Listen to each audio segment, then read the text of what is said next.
नमस्कार मेरे प्यारे विद्वानों और इस देश के भावी राष्ट्र निर्माताओं।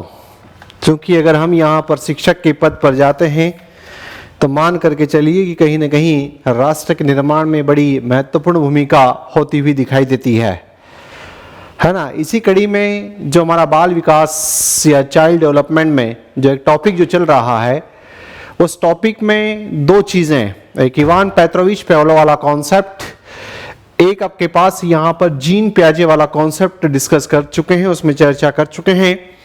अब उसमें यहाँ से अगर अपन आगे की तरफ बढ़ते हैं तो एक नाम उसमें वहाँ जो लिखा हुआ है वो है आपके पास यहाँ पर थॉर्नडाइक का, है ना।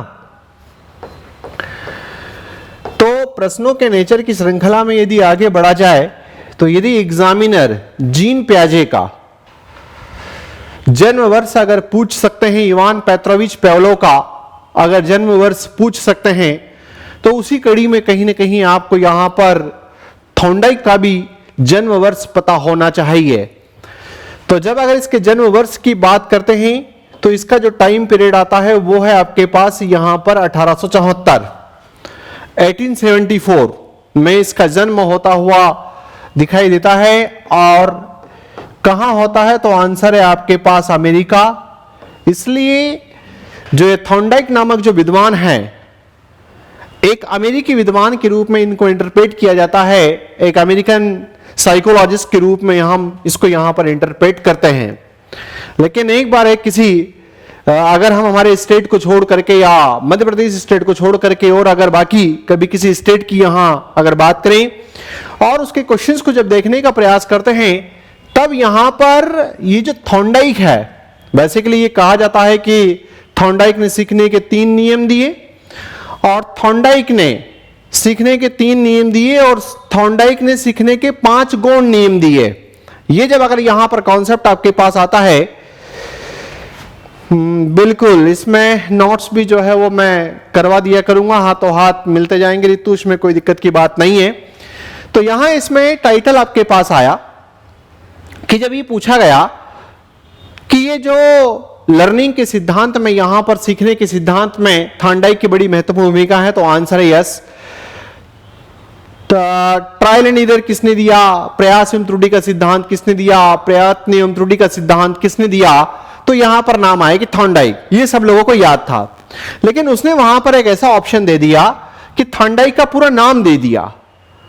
एक जगह केवल लिखा उसने थॉर्नडाइक और दूसरी जगह उसने थॉर्नडाइक ने जो है उसका पूरा नाम दिया। तब आप यहां पर थोड़ा सा ये ध्यान रखें कि इसके जब अगर पूरे नाम की बात करते हैं तो इसका जो पूरा नाम है वो है आपके पास एडवर्ड ली और उसके बाद में आपके पास है यहां पर थॉर्नडाइक।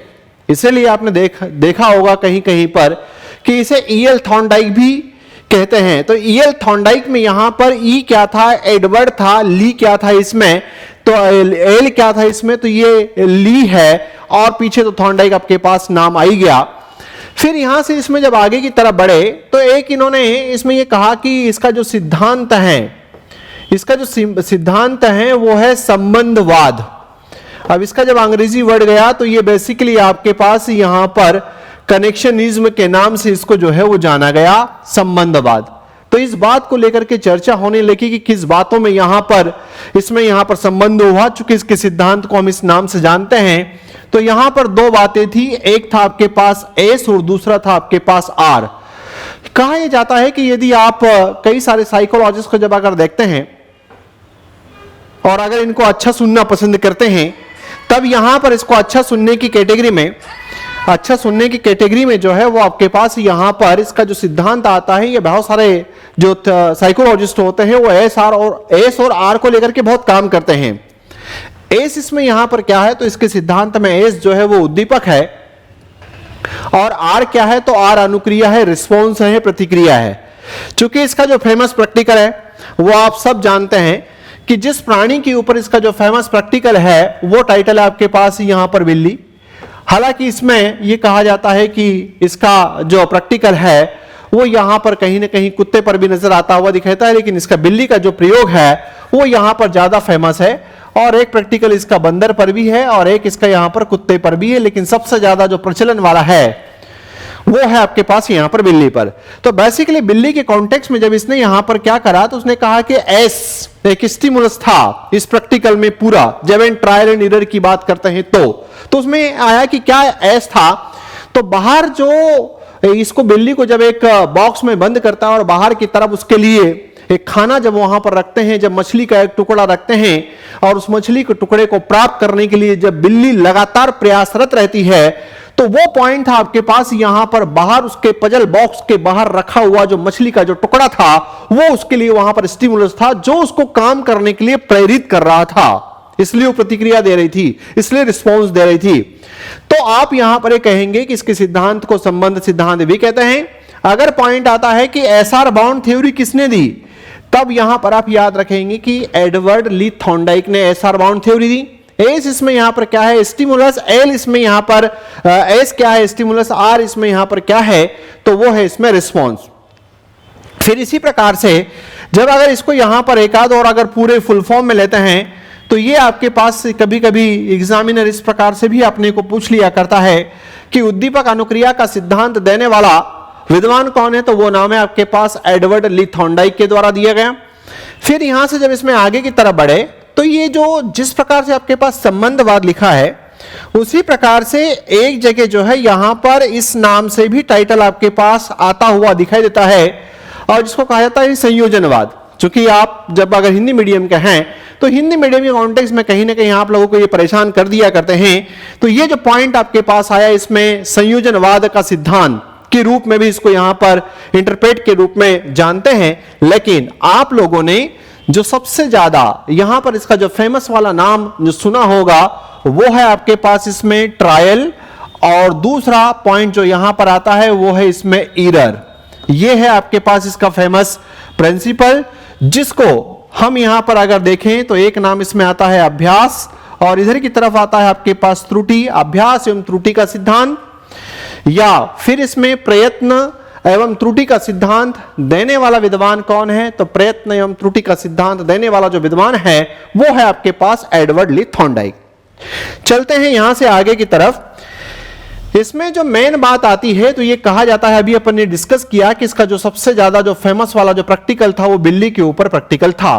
तो कहा जाता है कि एक बॉक्स में उसने यहां पर बिल्ली को बंद रखा, मतलब एक बॉक्स लिया और बाहर की तरफ जो है एक तस्तरी में यहां पर उसके लिए खाने के रूप में, स्टिमुलस के रूप में, उद्दीपक के रूप में उसने यहां पर एक मछली का टुकड़ा या कुछ खाना उसमें रखा। चूंकि यहां पर जब उसको बिल्ली को रखा गया तो एक बार किसी एग्जाम में यह प्रश्न रखा गया कि एक बात और ध्यान रखना है कि बिल्ली इस बॉक्स में उछल कूद करे, इसके लिए यह कंडीशन जरूरी है कि बिल्ली भूखी होनी चाहिए। तो इसने एडवर्ड ली थॉर्नडाइक ने जब आपने प्रैक्टिकल यहां पर किया तो एडवर्ड ली थॉर्नडाइक ने आपने उसमें वहां पर भूखी बिल्ली को रखा, नहीं तो यदि आपने उसको पेट भर, अगर उसको अच्छा सा पेट भरा हुआ है और अगर आपने उसको वहां पर रख दिया तो फिर ऐसी स्थिति में जो है वो कोई काम वहां पर नहीं रह जाता है। इसका मतलब ये होता हुआ दिखाई देता है कि जो बिल्ली होगी वो भूखी कहीं ना कहीं होनी चाहिए। अब इसमें यहां पर एक ऐसी बटन लगा देता है वो, और जब इसमें आगे की तरफ बढ़ता है तब बात ये आती हुई दिखाई देती है कि बिल्ली जो है उसमें वहां पर जबरदस्त तरीके से उछल कूद करती है, इधर उधर जो है बाहर निकलने के लिए हाथ पैर मारती है और अचानक सडनली जो है उसका पैर जो है वो यहां पर इस बटन के ऊपर, इस लॉक के ऊपर गिरता हुआ दिखाई देता है, पड़ता हुआ दिखाई देता है, और जैसे ही करता है तो उसके लिए गेट जो है वो खुल जाता है और बिल्ली बाहर निकल करके मछली का टुकड़ा जो है वो प्राप्त कर लेती है या भोजन प्राप्त कर लेती है। अब इसने ऐसा इसमें यहां पर कहा कि ऐसा ही वो कई बार करती है, कई बार जो है करती है, और अंततः उसको अब समझ में आ गया कि ये प्राणी जो एडवर्ड ली थॉर्नडाइक मुझे इस बॉक्स के अंदर बंद करता है, और उसको समझ में आ गया था कि इस बॉक्स में यहां पर कोई बटन है, कोई इसमें यहां पर सिस्टम है, यदि मैं इसको यहां पर दबाऊंगी तो दबाने के बाद में जो है वो ये खुलता हुआ दिखाई देगा और मुझे भोजन मिल जाएगा। तो इसका मतलब है कि जब हम सीखने की प्रोसेस में होते हैं, लर्निंग के प्रोसेस में होते हैं, अधिगम के प्रोसेस में होते हैं, तब उस कड़ी में हमारे द्वारा भी, आपके द्वारा भी जो है कई प्रकार की गलतियां होती है। तो उन्होंने कहा कि असली में विद्वान वही है, असली में बालक वही है, या आगे बढ़ना वही चाहता है जो अपनी गलतियों से यहां पर सुधार कर ले। इस बात को लेकर के इसमें यहां पर चर्चा होती हुई दिखाई दी। तो ये इसके प्रैक्टिकल की बात आती है। फिर यहां से इसमें जब आगे की तरफ अगर बढ़े तो ये कहा जाता है इसमें कि इसके जो नियम है वो आपके पास यहां पर 3 मेन नियम है और 5 जो है वो गौण नियम है। इन 2 की चर्चा इसमें यहां पर की गई है। 3 जो मुख्य नियम बताए गए हैं और 5 गौण नियम बताए गए हैं। सबसे ज्यादा पॉपुलर प्रश्न आपके पास यहीं से है। अब इस 3 और 5 की अगर अपन बात करते हैं तो इसमें कौन कौन से पॉइंट जो है वो आते हुए दिखाई देते हैं। तो यहां पर एक नियम है इसका तत्परता का नियम। पहला पॉइंट आपके पास इसमें आया तत्परता का नियम। दूसरा इसमें यहां पर नियम है वो है इसमें अभ्यास का नियम। और तीसरा जो इसमें पॉइंट आता है वो है इसमें कौन सा, तो उसने यहां पर यह कहा कि तीसरा जो पॉइंट है प्रभाव का नियम, है ना। अब ये 3 शब्द इसमें यहां पर बात आती हुई दिखाई देती है इसमें, जिसमें सबसे पहला पॉइंट है तत्परता। कहा यह जाता है कि अगर आपको कुछ अंग्रेजी वर्ड भी पता हो तो आपके लिए ज्यादा अच्छा है। यहां पर इसका जो नाम जाएगा वो जाएगा law of readiness. Law of readiness it means हमें सीखना है, आंसर आता है यस। तो उसने कहा कि यदि अगर आपको सीखना है तो आपको रेडी रहना पड़ेगा। यदि आप नहीं सीखना चाहते हैं, अगर आपके अंदर जो है वहां पर रेडीपना नहीं है, आप तत्पर नहीं किसी बात को सीखने के लिए, तो कोई यहां पर कितने भी सीर का क्यों न हो जाए, आपको कोई कंटेंट जो है वो सिखा नहीं सकता।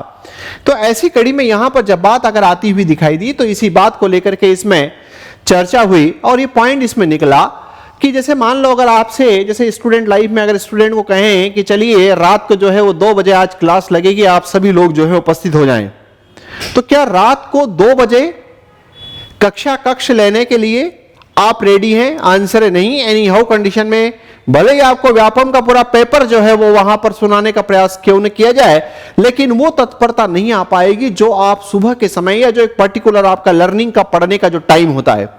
तो इसने यहां पर अपने सिद्धांत में ये कहा कि कोई भी पशु हो, कोई भी प्राणी हो, कोई भी मानव हो, कोई भी मनुष्य हो, कोई भी बालक हो, जब अगर वो सीखने के लिए तत्पर होगा तो उसे यहां पर बढ़िया तरीके से सिखाया जा सकता है। मतलब पहली रूल यहां पर यह है कि रेडी होना चाहिए तो उसको सिखा पाएंगे, अन्यथा नहीं। दूसरा पॉइंट आया अभ्यास।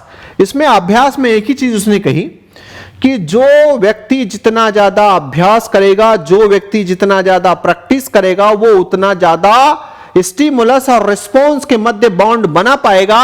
यदि वो अभ्यास नहीं करता तो इसका मतलब है कि उसकी जो अनुक्रियाएं हैं वो धीरे धीरे कमजोर हो जाएगी और जब कमजोर हो जाएगा तो वो भूल जाएगा। इसलिए कहा जाता है कि आप कितने भी पढ़े लिखे विद्वान क्यों न हैं, लेकिन अगर आप कितने भी पढ़े लिखे विद्वान क्यों न हैं, लेकिन यदि आपने किसी चीज के लिए अभ्यास नहीं किया, जैसे मान लो अगर हम इस पैटर्न की बात करें तो यहां आप ऑब्जेक्टिव टाइप के पैटर्न में होते हैं। जब अगर आप ऑब्जेक्टिव टाइप के पैटर्न इसमें यहां पर होते हैं तो ऑब्जेक्टिव टाइप के पैटर्न में यह स्थिति है कि आपको कम से कम 5-10 हजार क्वेश्चन लगाने चाहिए।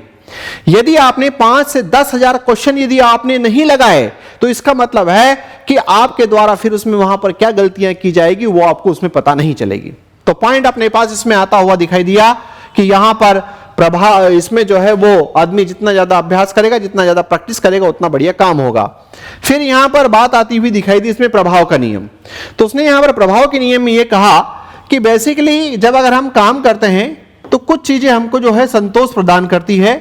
जब हम काम करते हैं तो हो सकता है ये कुछ चीजें हमारे अंदर असंतोष प्रदान करती है, असंतोष आता है। तो इसीलिए यहां पर इसे संतोष असंतोष का सिद्धांत भी कहा जाता है। मतलब आप उन चीजों को ज्यादा से ज्यादा करने का प्रयास करेंगे जो आपको संतोष प्रदान कर रही है। आप उन चीजों को करने का बिल्कुल भी प्रयास नहीं करेंगे जो आपको संतोष प्रदान नहीं कर रही है। तो इसका मतलब यहां पर यह आता हुआ दिखाई देता है कि क्या सेटिस्फेक्शन का जीवन में महत्व है? तो आंसर आता है कि हां, सेटिस्फेक्शन का बहुत बड़ा रोल है। इसलिए इस यहां पर इस वाले पॉइंट के अंतर्गत यही है, आदमी उन कामों को, मनुष्य उन कामों को, प्राणी उन कामों को, बच्चे उन कामों को करना पसंद करेंगे, उस पर ट्रायल मारना पसंद करेंगे जिसमें उनको संतोष मिलता है। जिन चीजों पर संतोष नहीं मिलता उससे जो है ऑटोमेटिक दूर होते हुए दिखाई देंगे। तो यहां पर सबसे पहला प्रश्न तो यही है कि उन 3 नियम जो है वो कौन से हैं? तो law of readiness, law of practice और लॉ ऑफ इफेक्ट। इन तीनों की यहां पर बात महत्वपूर्ण है। फिर यहां से चलते हैं तो ये जो आपके पास एडवर्ड ली थॉर्नडाइक है, ये अपने जो लर्निंग का जो सिद्धांत देते हैं, अधिगम का जो सिद्धांत देते हैं, उस अधिगम के सिद्धांत में यहां पर 5 गौण नियम बताते हैं। यहां पर 5 जो है वो गौण नियम बताते हैं। वो 5 नियम कौन कौन से हैं? तो इसमें एक पहला पॉइंट आपके पास आता है बहु अनुक्रिया। पहला पॉइंट आता है इसमें यहां पर बहु अनुक्रिया का नियम या बहु अनुक्रिया का सिद्धांत, मतलब मल्टीपल रिस्पॉन्स। देखिए क्या होता है कि जब अगर हम वहां पर बात करें, मान लो बिल्ली है, बिल्ली को उसने वहां पर बॉक्स के अंदर रखा, किसी प्राणी को बॉक्स के अंदर रखा, और अगर वो भूखी है तो उसके द्वारा वहां पर एक के बाद एक के बाद एक के बाद एक के बाद गलतियां की जा रही है। और कहा जाता है कि सीखने की प्रक्रिया में जितनी भी गलतियां होती है वो सब कुछ मान्य है। पर आदमी यदि सीखना ही छोड़ दे तो फिर उससे बड़ा विद्वान कोई हो नहीं सकता। तो इसलिए आप जब काम करोगे, आप जब अनुक्रियाओं करोगे तो उसमें वहां पर गलतियां होगी। तो इसी बात को लेकर के कि जब भी अगर किसी प्राणी को हमको सिखाना है तो उसे इस बात के लिए मोटिवेट करें कि बहु अनुक्रिया कर। साइकिल चलाना सीख रहे हो, आंसर है यस। एक बार गिर गया, खून निकल गया, यस। दूसरी बार और चढ़ और गिर और चढ़ और गिर। लेकिन यहां पर एक दिन तो ऐसा आएगा कि जब बार बार इस प्रकार का मल्टी रिस्पॉन्स देगा तो फिर आपको आगे इसमें यहां पर दिक्कत नहीं आएगी, आपका काम वहां पर बढ़िया तरीके से हो जाएगा। इट मीन्स हम जो है उसमें वहां पर साइकिल चलाना सीख जाएंगे। ठीक है, फिर इसमें यहां पर जाता है मनोवृत्ति का नियम। यह पॉइंट आपके पास कहता है इसमें, मतलब जो है लॉ ऑफ एटीट्यूड, मनोवृत्ति का नियम या अभिवृत्ति का नियम। कहा जाता है कि आज तक हमने क्या सोचा है हम उसी बात का परिणाम है। यदि आपने सोच लिया कि ये इतनी कम पोस्ट में मेरा सिलेक्शन नहीं होगा तो आपका सिलेक्शन नहीं होगा। यदि आपके इस सीपीयू ने ये सेट कर लिया, एटीट्यूड को सेट कर लिया कि जो कुछ भी हो तूफान आएगा, टकराए तो सही, देखा जाएगा, जिसमें दम होगा वही निकलेगा। फाइनली वो जो टाइम पीरियड होगा वो टाइम पीरियड ही ये डिसाइड करके बताएगा कि कौन जो है इस एग्जाम का यहां पर योद्धा है।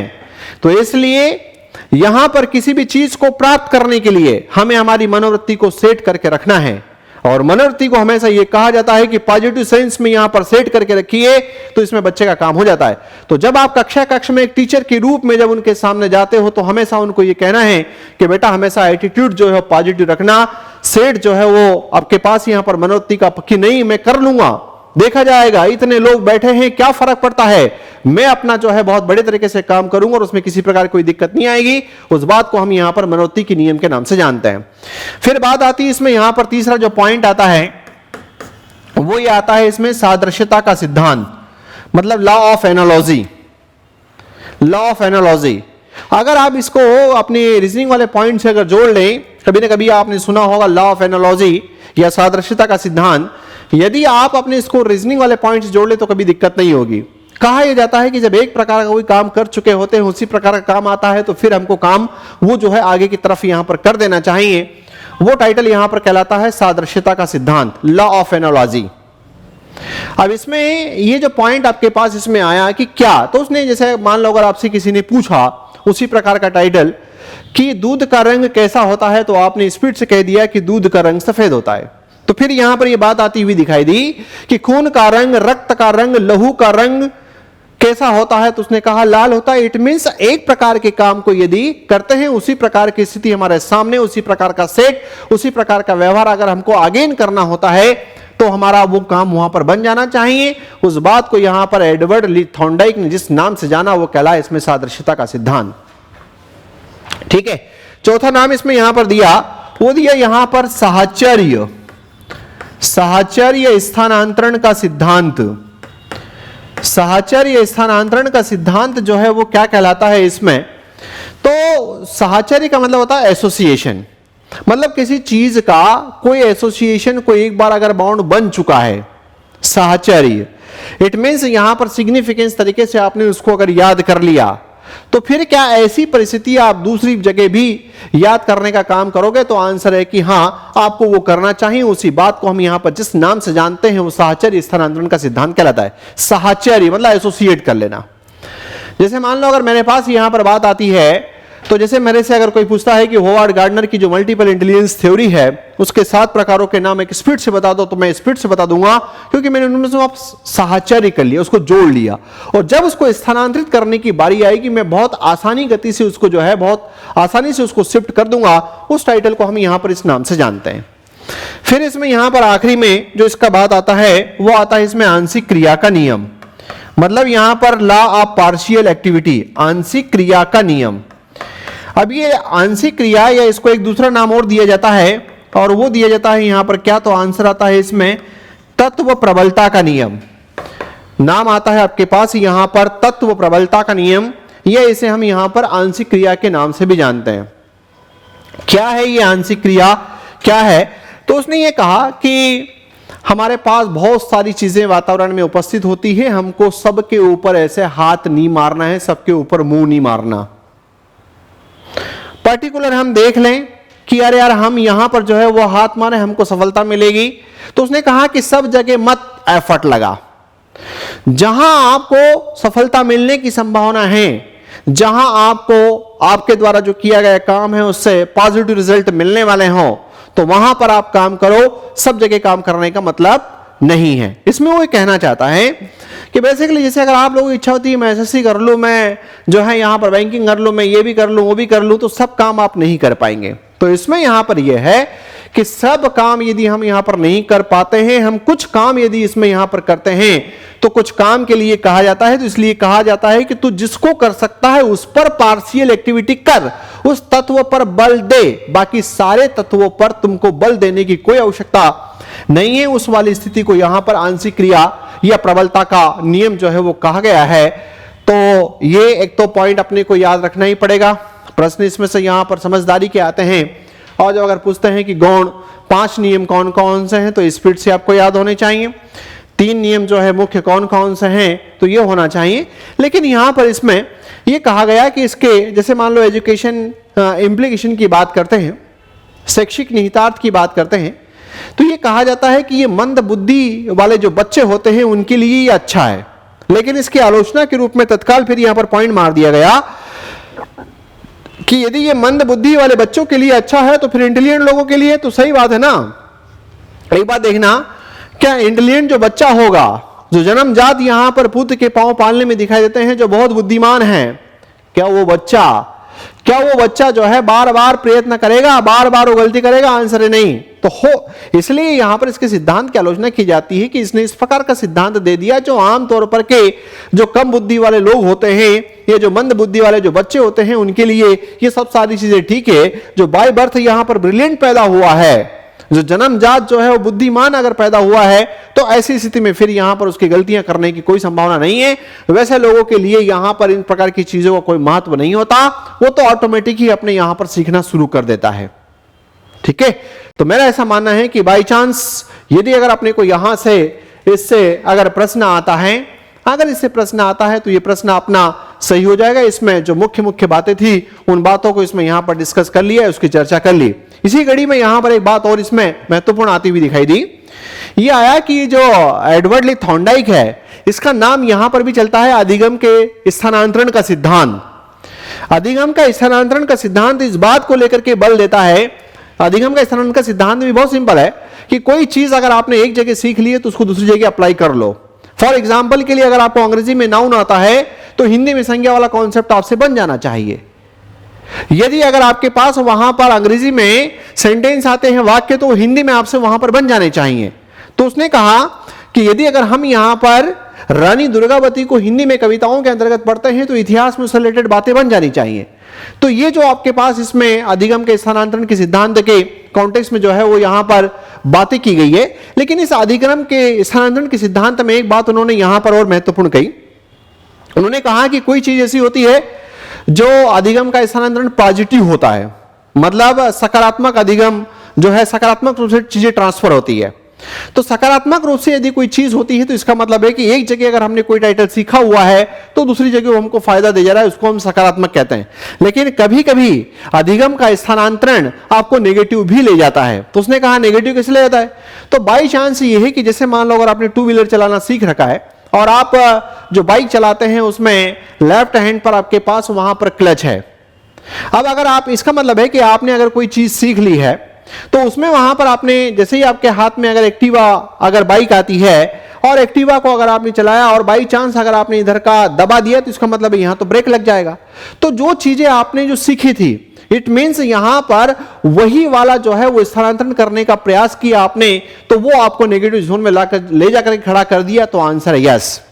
उसी प्रकार से पॉजिटिव स्थानांतरण में कहते हैं कि यदि अगर हम यहां पर राइट हैंड से कुछ चीजें अगर लिख सकते हैं तो हम यहां पर जैसे फॉर एग्जांपल के लिए कि अगर मैं इस राइट हैंड से यहां पर इस प्रकार से अगर चीजें लिखता हूं तो मैं यहां पर लेफ्ट हैंड से भी इन चीजों को कहीं ना कहीं लिखने में कैपेबल हो सकता हूं। तो उस प्रकार की जो स्थिति होती है, इसका मतलब है कि एक हाथ को दिया गया ट्रेनिंग दूसरे हाथ पर सकारात्मक इफेक्ट डालता हुआ दिखाई दे रहा है, तो पॉजिटिव। जब अगर हमने कोई एक चीज अगर सीख रखी है वो अगर नेगेटिव इफेक्ट डाल दे तो नकारात्मक वाला, जैसे मैंने बाइक का एग्जांपल बताया।